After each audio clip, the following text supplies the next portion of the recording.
In a world of fanboys and haters, watch nerds and normies comes one watch manufacturer that dares to implement a business model based on not actually having any watches for sale. Go behind the scenes of a company that has a patent on innovation based on doing the exact same thing again and again and again. Prepare for Rolex. Prepare for a company that is incessantly secretive about its strategy and direction, a brand that motivates experts and fans to guess what will be their next release. Dreaming, imagining, hoping for new exciting releases and reinterpretations of classics. If you build, he will come. Experience the consistent disappointment because of minor incremental changes, lack of major innovation, and seemingly incomprehensible decisions for design classics. Live through the reactions, the analyses, the frustrations, the criticisms, and the "I'm done with Rolex" videos.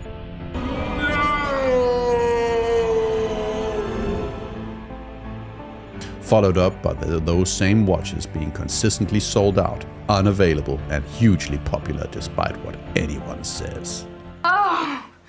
Oh God. Oh.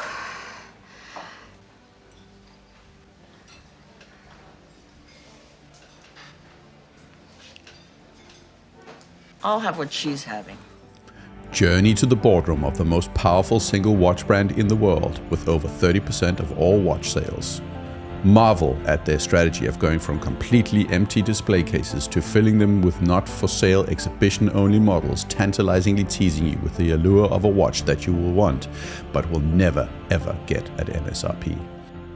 You know, Lloyd, just when I think you couldn't possibly be any dumber, you go and do something like this.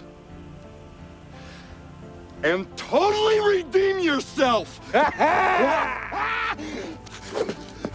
Feel the thrill of seeing a company that is clearly trying to implement a strategy where they make a shit ton of money without ever actually selling any watches to consumers.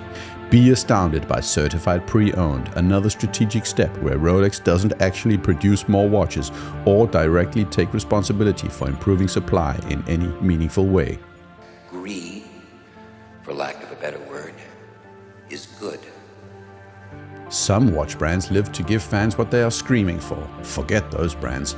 Focus on the brand that launches a 50mm 2.3cm thick brick, clearly built with the sole intent to see how far you can go as a company in terms of what you can get people to buy, no matter how ridiculous it is.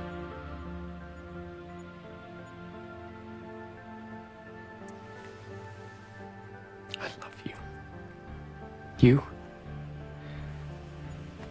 complete me.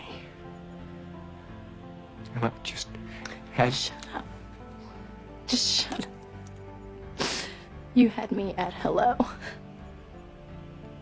You had me at hello.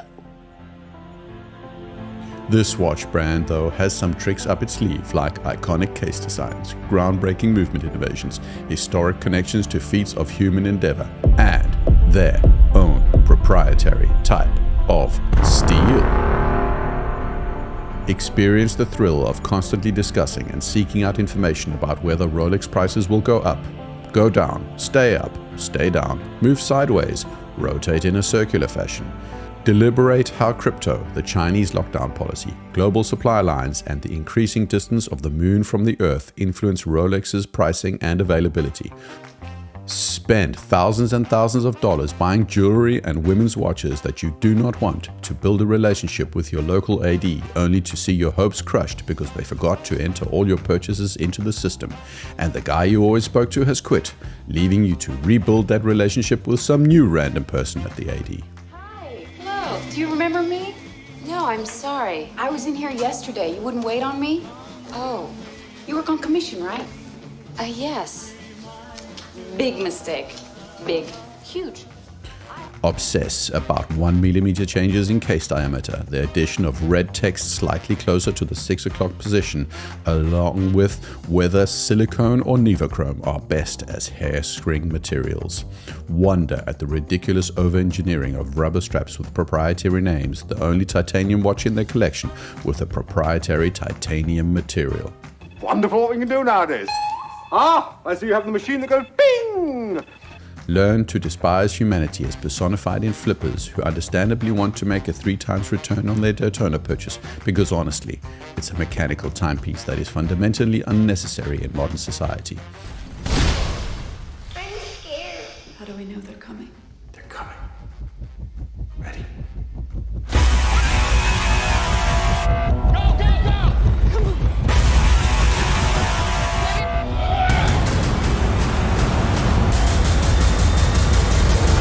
Watch grey dealers flash models that you cannot afford and experience the intense hatred built for Mark Wahlberg and John Mayer as they consistently flash the latest in-demand model on their wrist only hours after the watch's release. Featuring the Oyster Case. The Oyster Case with the shiny bezel. The Oyster Case with the shiny ceramic bezel. The Oyster Case with the shiny diamond bezel. The Oyster Case without the crown guards. The Oyster Case with the crown guards. The Oyster Case with chronograph pushers. The Oyster Case with numbers on the dial. And the Oyster Case with the Oyster bracelet. Special appearance, Oyster Case with the Oyster Flex bracelet. They are really nice watches though, aren't they? Experience